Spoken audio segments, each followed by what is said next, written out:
one can imagine, such long-haul flights ask a lot from the body and the engines of the aircraft.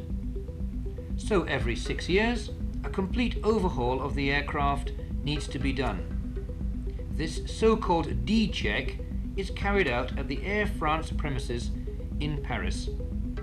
The aircraft is completely stripped down, and every component, from the huge engines to the smallest bolt or screw, is thoroughly checked, tested, repaired or replaced if necessary. Such an operation takes between 6 to 8 weeks. Then all parts are being put together to rebuild the aircraft.